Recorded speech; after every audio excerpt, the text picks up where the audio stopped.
زندگی یہ نہیں ہے کسی کے لیے، زندگی ہے نبی کی، نبی کے لیے۔ نحمده ونصلي ونسلم على رسوله الكريم، أما بعد فقد قال الله تعالى في القرآن المجيد والفرقان الحميد: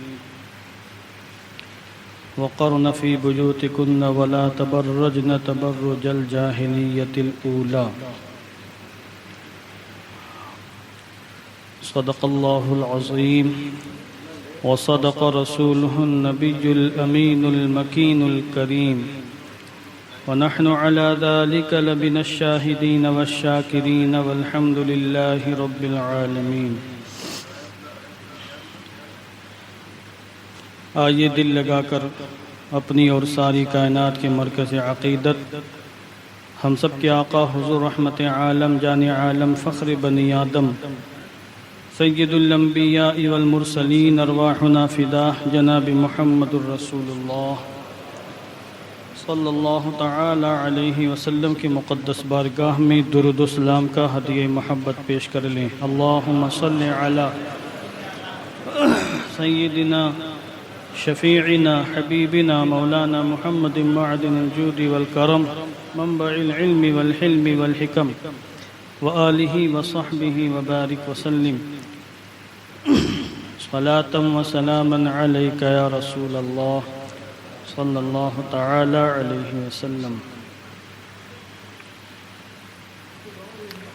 اللہ عز و جل کا بے پناہ فضل و کرم ہے کہ اس کی توفیق و عطا سے ہم آج اس کی بارگاہ میں حاضری کا شرف حاصل کر رہے ہیں۔ دعا کرتا ہوں کہ اللہ عز و جل ہم سب کی حاضری قبول فرمائے، ہماری حاضری کو ہم سب کی بخشش کا نجات کا سامان بنائے۔ پچھلے ہفتے میں نے حجاب کی اہمیت اور ضرورت کے حوالے سے کچھ باتیں پیش کرنے کی کوشش کی،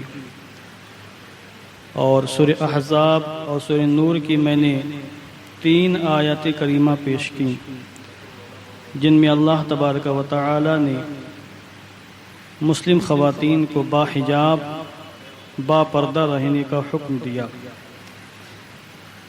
اس سلسلے میں میں چاہتا یہ ہوں کہ چند احادیث کریمہ بھی پیش کر دی جائیں، جس سے معاملہ پورا اور واضح ہو جائے۔ اور جو لوگ یہ سمجھتے ہیں کہ مذہب اسلام میں عورتوں کے لیے حجاب یہ ضروری نہیں ہے، با پردہ ہونا، با نقاب ہونا یہ زیادہ کوئی اہم نہیں ہے، تو وہ لوگ سمجھ جائیں کہ اسلامی احکام کے جو 2 عظیم سرچشمے ہیں، قرآن کریم اور احادیث نبویہ، ان دونوں سے بات ثابت ہوتی ہے کہ ایک مسلم خواتین کے لیے غیر محرم کے سامنے اپنے چہرے کو چھپانا کس قدر اہم اور ضروری ہے، اور اس کے برخلاف کرنا فتنے کا سامان فراہم کرنا ہے۔ صحابیات حضور رحمت عالم صلی اللہ علیہ وسلم کے زمانے میں، یعنی حضور کے غلاموں صحابہ کرام کی ازواج صحابیات، حضور کے زمانے کی مسلم خواتین پردے کا بہت زیادہ اہتمام کیا کرتی تھیں۔ پردے کا حکم نازل ہونے سے پہلے تو چہرہ کھول کر رہتی تھی، مگر جب پردے کا حکم نازل ہو گیا تو باقاعدہ انہوں نے پردے کا خوب اہتمام کیا۔ حضور رحمت عالم جان عالم کی مقدس بیویاں، جو ہم سب کے لیے قیامت تک آنے والے تمام مسلمانوں کے لیے ماؤں سے بڑھ کر ہیں۔ قرآن مقدس میں اللہ نے صاف لفظوں میں اعلان فرمایا: النبی اولیٰ بالمؤمنین من انفسہم وازواجہ امہاتہم، کہ مومنین اپنی جانوں کے جتنے زیادہ حقدار ہیں اس سے زیادہ حقدار یہ پیغمبر ہیں، اور ان کی بیویاں تمام مومنوں کی ماں ہیں۔ اس لیے حضور رحمت عالم جان عالم کے زمانے میں آپ کے ازواج مطہرات کے ساتھ صحابہ کرام نے وہ ادب و احترام کا معاملہ کیا، بلکہ اس سے بڑھ کر ادب و احترام کا معاملہ کیا جو اپنی ماؤں کے ساتھ وہ کیا کرتے تھے۔ تو حضور اتنا سب کچھ ہونے کے باوجود کہ حضور کی بیویاں مسلمانوں کی مائیں ہیں، پھر بھی حضور کی بیویوں نے مسلمانوں سے پردہ کیا، حضور کے غلاموں سے صحابہ کرام سے پردہ کیا۔ حضور رحمت عالم جان عالم صلی اللہ علیہ وسلم سے صحابہ کرام کی بیویوں نے پردے کیے. کوئی بھی خاتون بغیر پردے حضور کے سامنے نہیں آ سکتی تھی.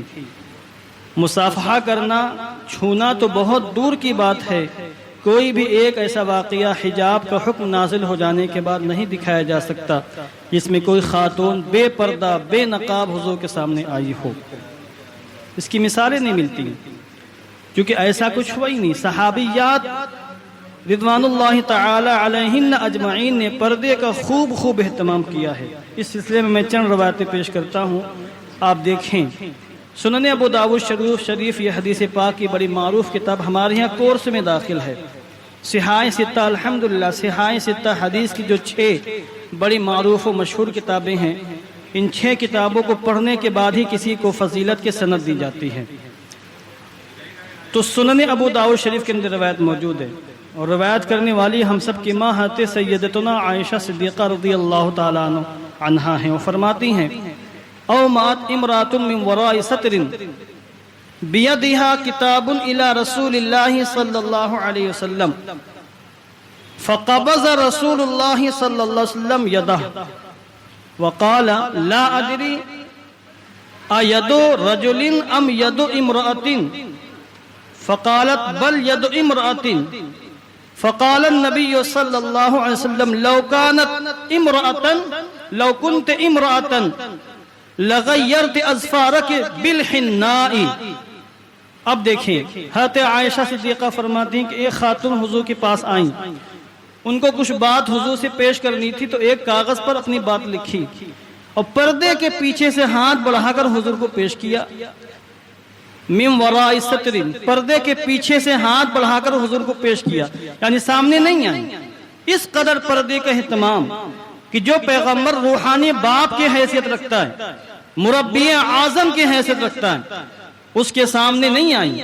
پردے کے پیچھے سے ہاتھ بڑھا کر ایک ورق پیش کیا. حضور نے اپنا ہاتھ کھینچ لیا نہیں، اور کہا مجھے پتا نہیں کہ یہ ہاتھ کسی خاتون کا ہے یا کسی مرد کا ہے. تو پیچھے سے آواز ہے حضور یہ ایک خاتون کا ہاتھ ہے، کسی مرد کا ہاتھ نہیں ہے.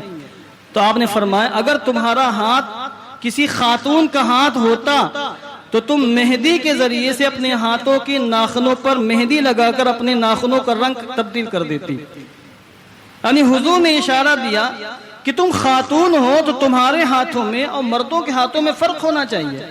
یعنی تمہارے ہاتھوں پہ مہندی ہونا چاہیے، مہندی کا اثر ہونا چاہیے، کم سے کم ناخنوں پر مہندی ہونی چاہیے تاکہ معلوم ہو کہ یہ ہاتھ کسی مرد کا ہاتھ نہیں، خاتون کا ہاتھ ہے. اب یہاں دیکھیں حضور رحمت عالم کی بارگاہ میں خاتون آئیں اور اس انداز سے اپنی گزارش پیش کی کہ وہ پردے کے پیچھے ہیں اور ہاتھ بڑھا کر پیش کر رہی ہیں. یہاں پر کئی باتیں معلوم ہوتی ہیں. ایک بات تو یہ معلوم ہے کہ صحابہ کرام کے زمانے میں خواتین پردے کا بہت زبردست اہتمام کرتی تھیں. وہ پردے کے اوٹ سے حضور کی بارگاہ میں آتی تھی، باتیں کرتی تھیں، کچھ پیش کرنا ہوتا تھا تو ہاتھ بڑھا کر پیش کرتی تھیں. اور حضور رحمت عالم جان عالم اگر ایسی کوئی بات دیکھتے کہ ان کو تعلیم کی حاجت پیش آتی تو حضور فوراً ٹوکتے اور منع فرماتے. تو یہاں پر ایک اشارہ یہ بھی ملتا ہے کسی خاتون کے لیے جائز نہیں ہے کہ وہ مردوں کی طرح مشابہت اختیار کرے. کسی مرد کے لیے حلال نہیں کہ عورتوں کی طرح زندگی گزارے. آج بہت سے مرد عورتوں کی طرح میک اپ کرتے ہیں، اپنے بال عورتوں کی طرح بڑھاتے ہیں، بلکہ اب تو عورتوں کی طرح لباس ہی پہننا شروع کر دیے. عورتیں مردوں کی طرح لباس پہنتی ہیں، مردوں کی طرح زندگی گزارتی ہیں. اس طرح کی خواتین پر بھی لعنت آئی ہے جو مردوں کی طرح زندگی گزارے، اور اس طرح مردوں پر بھی لعنت آئی جو خواتین کی طرح زندگی گزارے. اللہ نے جس کو جیسا بنایا اسی انداز سے وہ رہے، اس کے لیے جو حد ہے اسی حد کے اندر رہ کر وہ زندگی گزارنے کی کوشش کرے.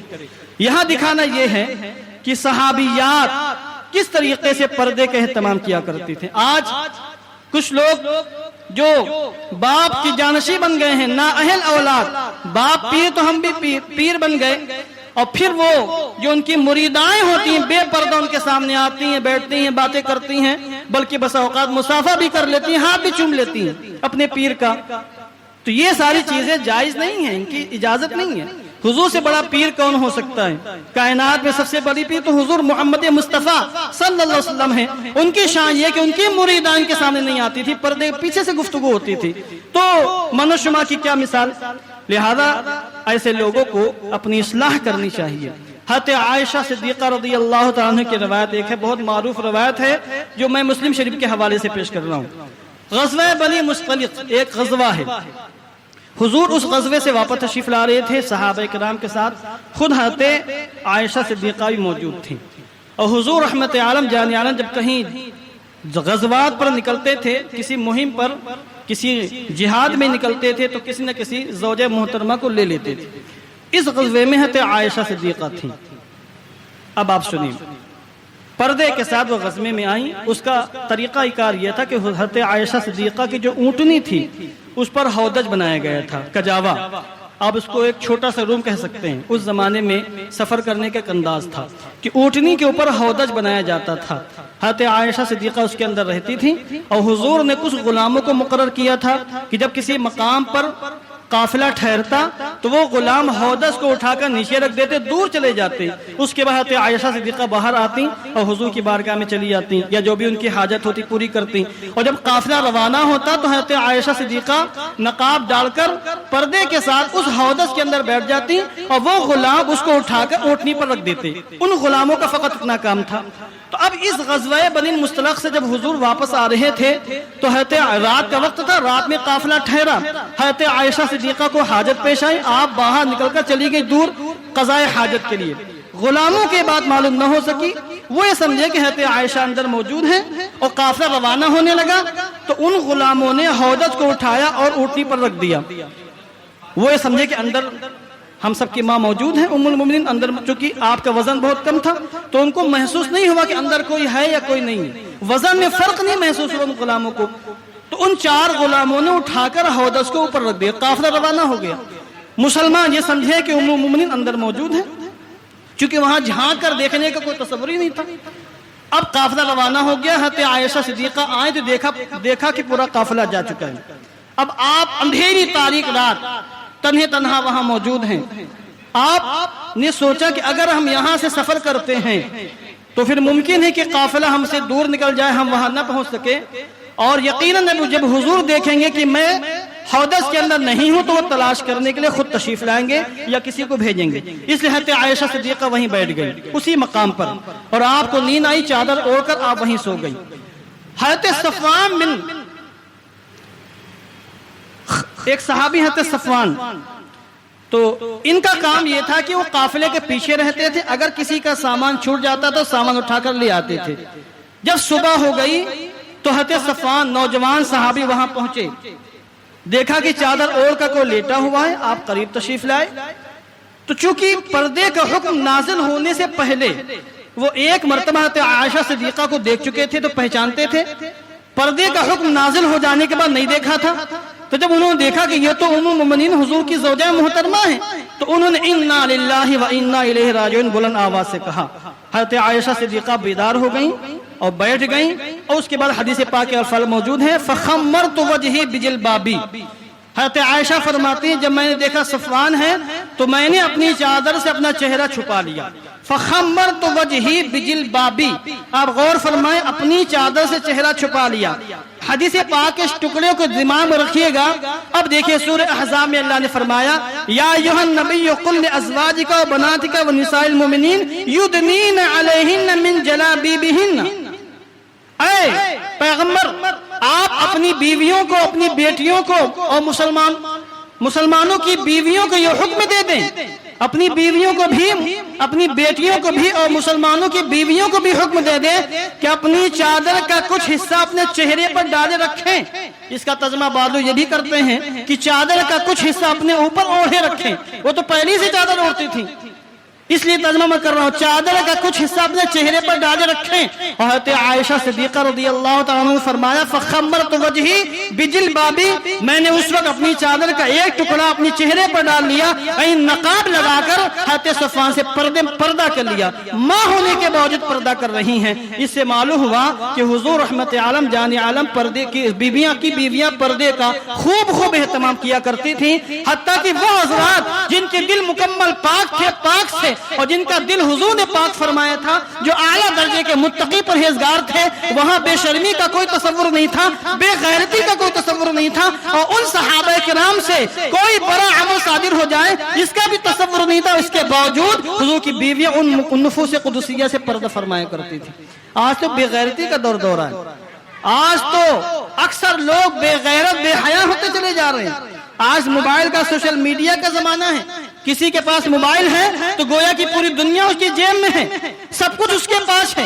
وہ کبھی بھی کچھ بھی دیکھ سکتا ہے، کیسی تصویریں دیکھ سکتا ہے. ایسے حالات میں کیسے اجازت دی جا سکتی ہے کہ کوئی خاتون کسی مرد کے سامنے چہرہ کھول کر کے آ جائے؟ جب اس زمانے میں خواتین پردے کا اہتمام فرمایا ہے تو آج کی ماڈرن خواتین کو، مسلم خواتین کو کیسے اجازت دی جا سکتی ہے کہ وہ یہ عمل کریں اور بے حیائی کو فروغ دیں؟ ایک صحابی ہیں ام خلاد رضی اللہ تعالیٰ عنہ ہیں. یہ گھڑی بند ہو گئی، اس میں 10:35 ہو رہا ہے. درود شریف پڑھیے. اللہم صلی علی سیدنا شفیعنا حبیبنا مولانا محمد وبارک وسلم صلاۃ و سلاما علیک یا رسول اللہ. حضرت ام خلاد ایک غزوے میں ان کے نوجوان بیٹے شہید ہو گئے، انتقال ہو گیا، مار دیے گئے. تو اپنے نوجوان بیٹے کے لیے ان کی لاش کے حوالے سے کچھ دریافت کرنے کے لیے حضرت ام خلاد ان کی ماں حضور کی بارگاہ میں آئیں اور چہرے پر نقاب ڈال کر حضور کے سامنے آ کر بیٹھ گئی. نقاب ڈال کر دیکھیے دو چیزیں، ایک ہے حجاب اور ایک ہے نقاب. یہ بھی دماغ میں رکھیے گا. حجاب کا معنی ہوتا ہے کہ خواتین ایسا لباس اوڑھیں کہ پورا جسم چھپا رہے، سر کے بالوں سے لے کر نیچے ٹخنے تک پورا جسم کا حصہ چھپا رہے، صرف یہ ہتھیلیاں کھلی رہیں اور پیر کا قدم نیچے کے حصے یہ کھلے رہیں. یہ ہے حجاب. اور نقاب یہ ہے کہ چہرہ بھی چھپا رہے. ٹھیک نا؟ تو وہ خاتون ام خلاد نقاب اوڑھ کر حضور کی بارگاہ میں آئیں، چہرہ چھپا کر. با حجاب تو تھی ہی، با نقاب بھی تھیں. تو کسی نے کہا کہ دیکھیے آپ کے نوجوان بیٹے کو شہید کر دیا گیا، مصیبت کی گھڑی ہے. عام طور سے مصیبت جب آتی ہے بالخصوص ماؤں پر کیا گزرتی جب نوجوان بیٹے مار دیے جائیں تو انسان جو ہے بالکل بے قابو ہو جاتا ہے. اس وقت پردے وردے کا خیال کسی کو نہیں رہتا کیونکہ دماغ معاف ہو جاتا ہے، عقل کام نہیں کرتی. مگر ایسے سخت ترین حالات میں بھی وہ ام خلاد حضور کی بارگاہ میں نقاب ڈال کر آئی. کسی نے پوچھا کہ اے محترمہ ایسے حالات میں بھی پردے کا اہتمام، نقاب کا اہتمام، وہ بھی حضور کی بارگاہ میں؟ تو کہنے لگی، بہت پیارا جواب ارشاد فرمایا، کہنے لگی میں نے اپنے بیٹے کو کھویا، اپنی شرم و غیرت کو نہیں کھویا. میرا بیٹا گیا، میری شرم نہیں گئی. تو جس طریقے سے بیٹے کی زندگی میں میں نقاب لگا کر جاتی تھی، اگرچہ میرا بیٹا آنکھوں سے اوجھل ہو گیا، شہید ہو گیا ہے، مگر میں نے اپنی غیرت کا جنازہ نہیں نکالا ہے، اس لیے میں نقاب اوڑھ کر حضور کی بارگاہ میں آئی ہوں. اور پوچھا حضور میرے بیٹے کو کیا ثواب ملے گا؟ حضور نے ارشاد فرمایا تیرے بیٹے کے لیے اللہ نے 2 شہیدوں کے برابر ثواب عطا فرمایا. تو یہ اللہ کے رسول نے اس خاتون کو بشارت دی. وہ باغیرت خواتین تھی، خیر القرون کا زمانہ تھا، نیکیاں غالب تھیں، برائیاں ختم تھیں. اس زمانے میں صحابہ کرام کے حضور نے ایسی تربیت فرمائی تھی، کوئی کسی کو چھیڑ دے ایسا کوئی ماحول تھا ہی نہیں. دل پاک سے، آنکھیں پاک سے، زبان پاک تھی، پاک چیزیں دیکھتے تھے، پاک چیزیں بولتے تھے، پاک چیزیں سنتے تھے. ایسے حالات میں بھی ان خواتین نے پردے کا معقول اہتمام کیا. نقاب لگا کر وہ کسی کے سامنے آئی ہیں، بغیر نقاب کے نہیں آتی تھی. صحابیات رضوان اللہ تعالی علیہن اجمعین اور حضور کے ازواج مطہرہ سب نے باقاعدہ پردے کا اہتمام کیا. اور چھونے کا تو کوئی تصور ہی نہیں تھا، بلکہ حضور کی بارگاہ میں جب صحابیات آتی تھیں بیعت کرنے کے لیے تو پردے کے آڑ سے بیعت ہوتی تھی، اور اگر سامنے ہوتی تھی تو نقاب لگا کر بیعت کرتی تھی. چنانچہ سنن ابو داؤد شریف کی روایت موجود ہے، چند صحابیات حضور کی بارگاہ میں آئیں اور با نقاب بیٹھ گئیں. نقاب لگا کر اور فرمانے لگی، کہنے لگی، عرض کرنے لگی کہ یا رسول اللہ ہم آپ سے بیعت کرتے ہیں اس بات پر، اس شرط پر کہ ہم نہ ہی اللہ کے ساتھ شرک کریں گے، نہ ہی زنا کریں گے، نہ ہی چوری کریں گے، نہ ہی بہتان تراشی کریں گے، اور نہ ہی آپ کی کبھی بھی ہم مخالفت کریں گے، اس بات پر ہم آپ کے بیعت کرتے ہیں۔ حضور نے قبول فرما لیا۔ اب ان خواتین کے جملے سنیے۔ ان خواتین نے کہا یا رسول اللہ ہم نے زبان سے تو عہد کر لیا، زبان سے آپ سے وعدہ کر لیا، اب آپ اپنا ہاتھ بڑھائیں، ہم آپ کے ہاتھوں میں ہاتھ دے کر دوبارہ یہ وعدہ کرنا چاہتے ہیں۔ اس کے بعد حضور نے فرمایا لا اصافح النساء، یہ نہیں ہو سکتا ہے کیونکہ میں کسی بھی خاتون سے کبھی بھی مصافحہ نہیں کر سکتا ہوں، یہ حضور نے فرمایا۔ آج کا کوئی پیر ہوتا ہاتھ بڑھا دیتا کہ خواتین خود ہاتھ میں ہاتھ لینے کا اقرار کر رہی ہیں اور باتیں کر رہی ہیں۔ حضور رحمت اللہ نے فرمایا لا اصافح النساء، میں کسی عورت سے مصافحہ نہیں کر سکتا۔ غزوہ خیبر کے موقع پر جب خیبر کے یہودیوں کو شکست ملی، حیی بن اخطب یہ یہودیوں کا سردار تھا، ان کی بیٹی حضرت صفیہ رضی اللہ تعالیٰ عنہا یہ بھی گرفتار ہوئی، ان کا شوہر مارا گیا، ان کا بھائی مارا گیا اور ان کا باپ بھی مار دیا گیا، سب لوگ گرفتار ہوئے، بعد میں عورتیں گرفتار ہوئیں، نوجوان جو جنگجو تھے ان کو گرفتار کیا گیا، اور بعد میں جب مال غنیمت تقسیم ہونے لگا تو حضرت دحیہ کلبی رضی اللہ تعالیٰ عنہ کے حصے میں حضرت صفیہ آ گئی۔ صحابی نے حضور سے کہا یا رسول اللہ یہ حضرت ہارون علیہ السلام کی اولاد میں سے ہیں، حضرت ہارون علیہ السلام جو پیغمبر تھے ان کی بیٹیوں میں سے شہزادی ہیں یہ۔ حضور یہ آپ کے صحابی نے لے لیا ان کو، یہ تو آپ ہی کی شان شایان نشان ہے کہ آپ ان کو اپنے پاس رکھیں، آپ ہی ان کے حقدار ہیں، چونکہ آپ تمام عالم کے سردار ہیں۔ حضور ان کے خاندانی وقار کو بحال رکھیے۔ حضور نے صفیہ کو بلایا اور کہا کہ اگر تم مسلمان ہو، کیا میں تم کو آپشن دیتا ہوں، تم اگر مسلمان ہو جاؤ تو میں تم کو اپنے پاس رکھ لوں گا، اور اگر تم یہودیت ہی پر رہنا چاہتی ہو، جس مذہب پر ہو، تو ٹھیک ہے میں تم کو تمہارے گھر اپنے نوجوانوں کے ساتھ بھیج دیتا ہوں، وہ تمہیں پوری عزت و احترام کے ساتھ، پوری حفاظت کے ساتھ تمہیں تمہارے وطن پہنچا دیں گے۔ حضرت صفیہ نے کہا کہ یا رسول اللہ میرے دل میں پہلے ہی سے اسلام کی محبت تھی، میں یہودیت سے کرتی تھی ایک زمانے سے ہی، اور آج مجھے مسلمان ہونے کا موقع ملا ہے تو میں کبھی بھی اسلام پر یہودیت کو کبھی بھی ترجیح نہیں دے سکتی ہوں۔ میں فوراً کلمہ پڑھا اور مسلمان ہو گئی۔ جب وہ مسلمان ہو گئیں تو حضور نے اسے نکاح فرما لیا، اب وہ زوجہ محترمہ بن گئیں۔ اب سنیے، صحابہ کرام کو یہ بات نہیں معلوم تھی کہ حضرت صفیہ باندی ہیں یا بیوی ہیں، کیونکہ باندیاں پردہ نہیں کرتی تھی، باندیاں چہرہ کھول کے گھومتی تھیں، اور جو آزاد عورتیں ہوتی تھیں وہ چہرہ چھپاتی تھیں۔